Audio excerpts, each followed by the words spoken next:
보수 텃밭을 잡으려는 한국당과 바른미래당, 한창 지지도가 올라가는 여당까지 가세하면서 대구 동구청장 선거는 민심을 가늠할 지방선거 최대 격전지로 떠오르고 있습니다. 치솟는 집값에 실업률을 보다 못한 청년들이 이번 지방선거에 다양한 청년 정책을 반영시키기 위해 행동에 나섰습니다. 현직 공무원이 기간제 노동자들을 자신의 집안일에 동원하는 등 갑질을 했다는 의혹과 관련해 시민단체의 고발이 이어지자 대구 중구청이 재조사에 나섰습니다. 구미에서 발생한 20대 아버지와 아들의 사망 사건을 계기로 복지 사각지대에 대한 점검의 목소리가 높아지고 있습니다. 여러분 안녕하십니까? 계속해서 대구 경북 소식입니다. 어제 구미에서 아버지와 아들로 보이는 20대와 2살짜리 아기가 함께 숨진 채 발견됐다는 안타까운 소식 전해드렸습니다. 월세도 내지 못하는 등 생계가 무척 힘겨웠던 것으로 보입니다. 누구에게도 도움받지 못한 채 쓸쓸히 생을 마감한 이들의 모습은 여전히 구멍 뚫린 우리 사회의 복지 현실을 되돌아보게 합니다. 박재영 기자입니다. 구미의 한 원룸에서 숨진 채 발견된 20대 아버지 A씨는 주민등록이 말소된 상태에서 외부와의 접촉을 끊고 살아난 것으로 알려졌습니다. 아이는 출생 신고조차 되지 않아 사실상 은둔 생활을 해온 셈입니다. 신청을 하게 되면 이제 조사를 나와서 주소가 달리되어 있으면 뭐 전입을 하거나 이렇게 해서 유도를 했을 수도 있는데 월세를 내지 못하고 도시가스가 끊기는 등 20대인 A씨의 생계가 어려웠던 정황은 곳곳에서 발견됐습니다. 전문가들은 이번 사건을 통해 생활고와 빈곤으로 인한 고독사 연령이 낮아지고 있다는 점에 주목하고 있습니다. 민간 사회복지관과 또는 공공간의 상호간의 정보가 상호간에 교류되는 이런 시스템을 빨리 구축하면 그렇게 되면 인력 충원과 함께 아마 좀 더 촘촘한 사회적 안전망이 만들어지지 않을까 이런 생각을 한번 해봅니다. 송파 세모녀 사망 사건처럼 사회 복지 안전망이 뚫릴 때마다 정부와 지자체가 내놓은 대책이 땜질식에 그쳤다는 불신도 다시 확인됐습니다.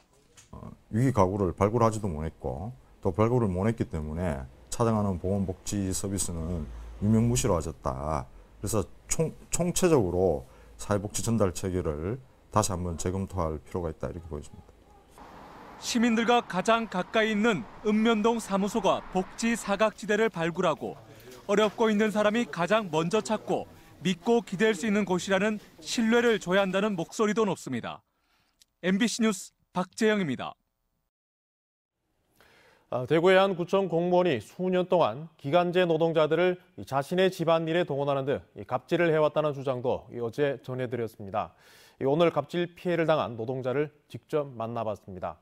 한태영 기자입니다. 최근 4년 동안 대구 중구청 공원 녹지과에서 기간제 노동자로 일해온 A씨는 총괄 주임인 7급 공무원 B씨로부터 쉬는 날 잡일을 강요당했습니다. B씨의 아내가 운영하는 어린이집에서 화분을 옮기고 페인트 칠, 풀 뽑기 등 온갖 굳은 일을 해야 했습니다. 자신 말고도 다른 기간제 노동자들과 함께 일을 함께 해야 했고 명절을 앞두고는 B씨의 가족묘도 벌초해야 했습니다. 돈 한 푼도 못 받았지만 거부할 수 없었습니다.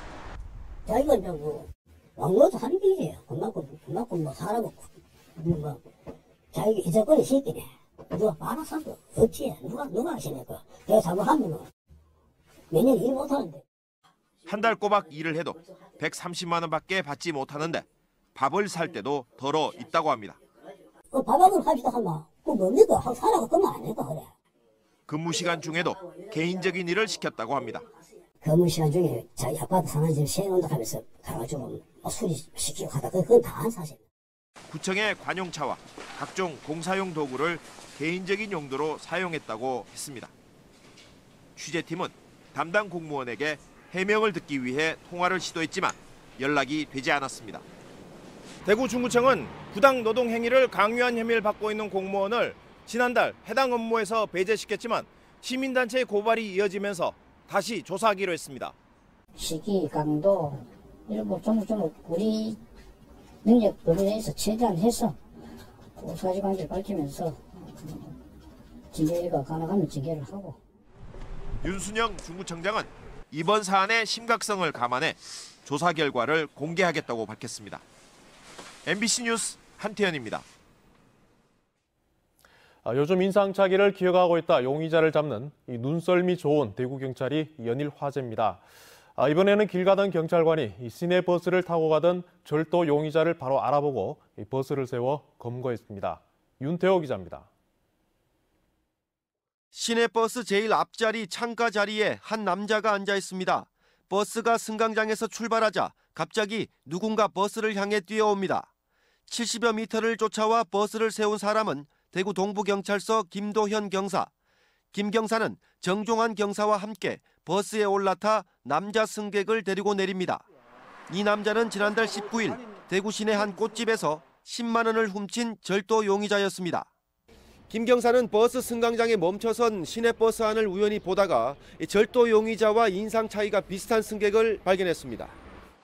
용의자 사진을 휴대전화에 가지고 다니면서 수시로 봐온 탓에 머리가 유독 짧은 남자 승객이 용의자임을 직감했습니다.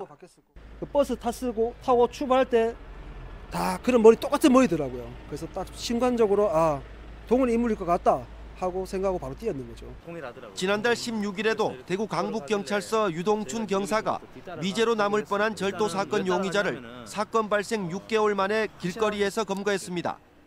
지난 3월에는 야간 근무를 마치고 퇴근하던 대구 감산파출소 최대일 경사가 길 가던 절도 용의자를 한눈에 알아보고 검거하는 등 눈썰미 좋은 대구 경찰관들이 화제를 모으고 있습니다. MBC 뉴스 윤태호입니다. 대구 동구청장 선거 대진표가 마침내 짜였습니다. 보수 텃밭을 잡으려는 한국당과 바른미래당에 한창 지지도가 올라가는 여당까지 가세했습니다. 지역의 최대 격전지로 떠오른 동구청장 선거는 국내 정치 축소판이자 가늠자로도 주목받고 있습니다. 김은혜 기자입니다. 자유한국당은 오랜 잡음 끝에 백이철 전 동구 부구청장을 동구청장 후보로 확정했습니다. 정치적 상징성이 크고 이겨야 하는 전략 지역이라며 대구에서 유일하게 대구시당이 아닌 중앙당이 공천에 관여했습니다. 현 강대식 동구청장이 후보로 나선 바른미래당에도 대구 동구는 반드시 지켜야 할 곳입니다. 유승민 공동대표의 지역구이자 정치적 기반이기 때문입니다. 홍준표, 유승민 두 대표의 대리전 양상을 띠며 높은 당 지지도를 무시할 수 없다. 공천 파동으로 유권자들이 등을 돌릴 것이라며 벌써부터 치열한 기싸움을 시작했습니다. 전에도 저희들 당 이름을 알아서도 당선되신 거고 그렇기 때문에 준다든가 늘린다든가 이러지는 않을 거다 이렇게 생각하고 있습니다. 옛날에는 지금은 똑같다.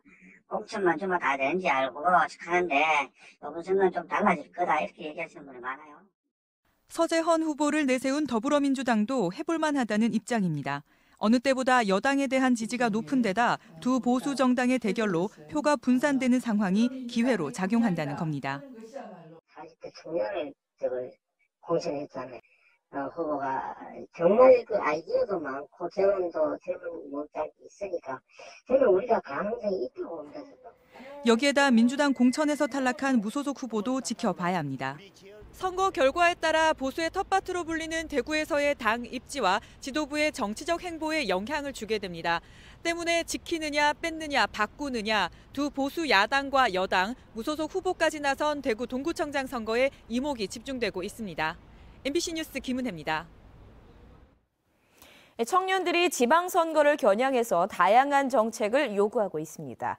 정치 참여가 삶의 변화를 가져올 수 있다는 자각에서 비롯된 것인데요. 청년이 겪는 문제와 청년 정책 사이의 간격을 좁히려면 청년들의 적극적인 정치 참여가 필요해 보입니다.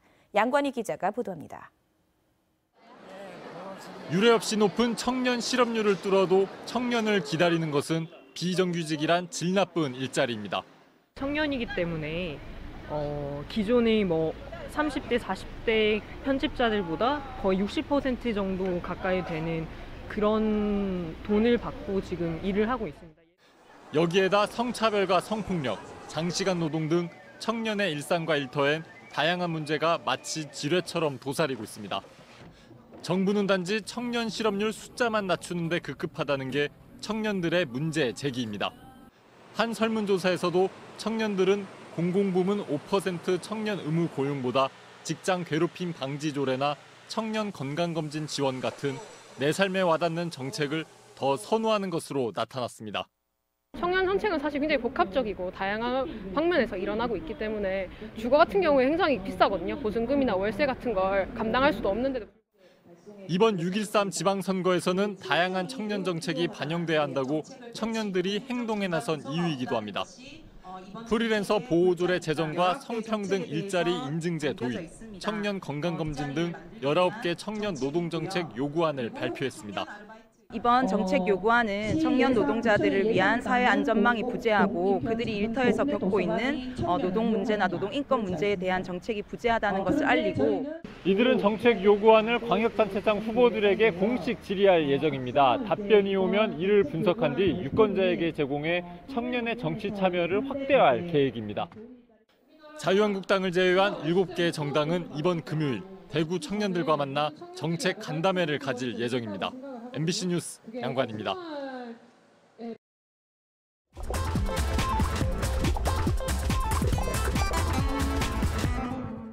SNS에 올라온 이슈를 키워드를 통해 풀어보는 탐구생활 M+입니다.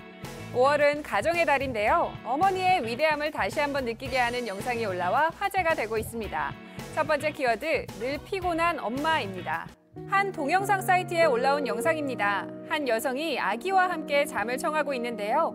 1시간 남짓 잤을까요? 아기가 칭얼대는 소리에 잠이 깬 여성은 아이를 달래봅니다.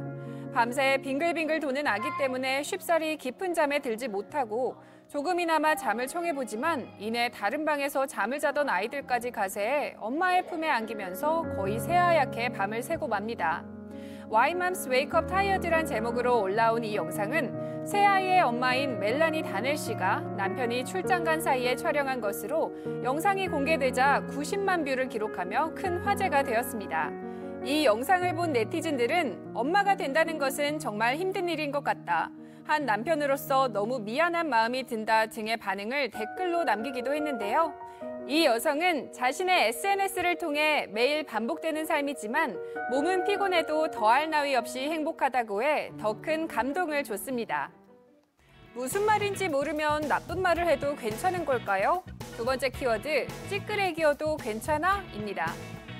한 어린이집 보육교사들이 아이들에게 좋지 못한 말을 해 부모들이 재판에 넘긴 일이 있었는데요. 이 보육교사들은 생후 29개월인 아이에게 몇 차례 찌꺼기에 경상도 사투리인 찌끄레기라고 불러 논란이 되었습니다. 그런데 대법원은 단어가 모욕적인 것은 분명하지만 만 2세에 불과한 피해자가 그 말이 어떤 뜻인지 몰라 모욕감을 준 것이 아니라며 무죄를 확정했는데요. 이 소식에 누리꾼들은 못 알아들으면 지나가는 외국인에게 욕해도 되나? 선생님의 인성과 자질이 문제인데 무죄라니 등의 반응을 보이면서 법적으로는 문제가 없더라도 아이도 하나의 인격체로 존중하고 제대로 된 인성을 키우기 위해 전문가의 교육이 필요하다는 목소리를 내주었습니다. 지금까지 탐구생활 M+였습니다. 대구지검 공안부는 지난해 10월 영천 지역 선거 주민 13명에게 260만 원을 건넨 혐의로 자유한국당 영천시장 예비후보의 동생 A씨를 구속 기소하고 같은 혐의로 예비후보 아버지의 친구 B씨도 구속했습니다. 검찰은 후보자의 아버지가 관련돼 있는지도 수사하고 있는데 후보자의 직계 존속이 선거법 위반으로 벌금 300만 원 이상을 선고받으면 당선 무효가 되기 때문에 아버지가 관련됐다면 선거의 중요 변수가 될 수 있습니다. 경북교육감 후보들이 사기 혐의로 기소되고 SNS에 유권자를 원숭이에 비유하는 등 잇따라 구설에 휘말리고 있습니다. 안상섭 예비후보는 지난해 5월 경기도 남양주시의 아파트 건설에 투자한다며 지인에게서 1억 원을 받아 이 가운데 5천만 원을 개인 용도로 사용한 혐의로 포항검찰에 불구속 기소됐습니다. 이에 대해 안 후보는 투자처를 소개했을 뿐 돈을 받은 적이 없으며 차용증을 작성한 책임을 지고 1억 원을 모두 갚았다고 주장하고 있습니다. 또 임종식 예비후보는 자신의 SNS 선거홍보에 유권자를 원숭이에 비유한 만화 패러디를 사용했다가 논란이 일었습니다. 대구 경북 서쪽이었습니다.